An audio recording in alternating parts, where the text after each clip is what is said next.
तो आज हम लोग पढ़ने वाले हैं ऊंचाई और दूरी, ठीक ना। 10th क्लास का बहुत ही इम्पोर्टेंट चैप्टर है। इसे लॉन्ग क्वेश्चन जो है 5 नंबर का निश्चित है कि एगो आएगा बोर्ड के एग्जाम में। समझ में आया? तो इसी के बारे में आज हम लोग पढ़ने वाले हैं। तो देखो, दृष्टि रेखा क्या होता है? जब हम किसी वस्तु को देखते हैं, ठीक ना, तो वस्तु और हमारे आंख के बीच जो रेखा बनती है उस रेखा को हम लोग दृष्टि रेखा कहते हैं। बात समझ में आया? जब हम किसी वस्तु को चाहे नीचे से ऊपर देखें चाहे ऊपर से नीचे देखें, तो जो हमारे आंख और उस वस्तु के बीच में जो रेखा बनेगा वह रेखा दृष्टि रेखा कहलाएगा। समझ में आया? और उस वस्तु के ऊंचाई और हमारे आंख के समान में जो रेखाएं बनती है वो क्षैतिज रेखा कहलाता है। क्षैतिज रेखा हमारे आंख से बिल्कुल सीधा रहेगा, ठीक ना। तो क्षैतिज रेखा और दृष्टि रेखा समझ में आया? अब हम लोग समझते हैं उन्नयन कोण। उन्नयन कोण क्या होगा कि जब हम लोग नीचे से किसी भी वस्तु को, कोई वस्तु ऊपर है, ठीक ना, जैसे मीनार का चोटी हो जाएगा, ठीक ना, किसी छत पर खड़ा इंसान हो जाएगा। जब हम लोग नीचे से ऊपर के वस्तु को देखते हैं तब जो हमारे आंख पर कोण बनता है उसे क्या कहते हैं? उन्नयन कोण। बात समझ में आया? जैसे देखो, यहाँ पे कोई लड़का है, ठीक ना, यह मीनार के चोटी को देख रहा है, तो इस लड़का के आंख पर जो कोण थीटा कोण बनेगा यह उन्नयन कोण कहलाएगा।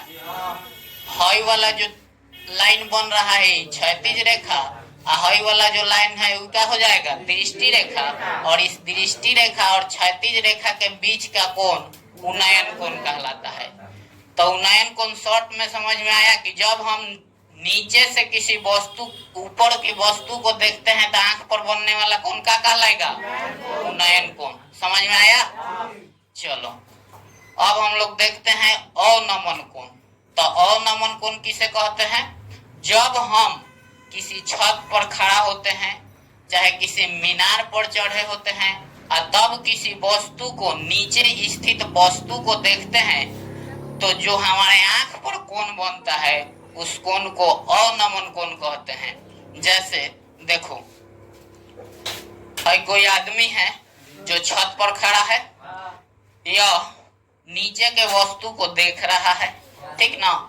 तो नीचे के वस्तु को देखता है तो इस आदमी के आंख पर बनने वाला कोण क्या कहलाएगा? अवनमन कोण, ठीक ना।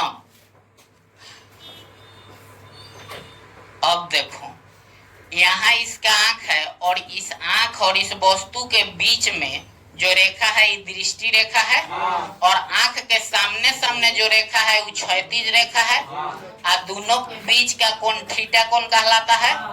तो हम जानते हैं कि जब दो गो समांतर रेखा को एगो तिर्यक रेखा काटती है, ठीक ना, जब दो गो समांतर रेखा को तिर्यक रेखा काटेगी तो जो थीटा कोण बनता है एकांतर कोण के गुण से हई वाला कोण बराबर होगा। यानी हई आ हई कोण बराबर हो जाएगा। अगर ये 30 है तो हई हो 30 हो जाएगा, अगर ये 60 है तो हई हो 60 डिग्री। समझ में आया? तो शॉर्ट में हम लोग समझे उन्नयन कोण और अवनमन कोण में अंतर क्या होता है। तो जब हम किसी वस्तु को नीचे से ऊपर देखेंगे तो कौन सा कोण? उन्नयन कोण। और जब वस्तु नीचे रहे और हम ऊपर से देखे तब हमारे आंख पर जो कोण बनेगा तो अवनमन कोण, माने किसी को नमन करना, सर झुकाना। यानी आंख को जब झुका कर देखते हैं तो अवनमन कोण, और जब सर उठा के आंख से देखते हैं तो वह उन्नयन कोण। बात समझ में आया? किसी को दिक्कत नहीं? ठीक है, तब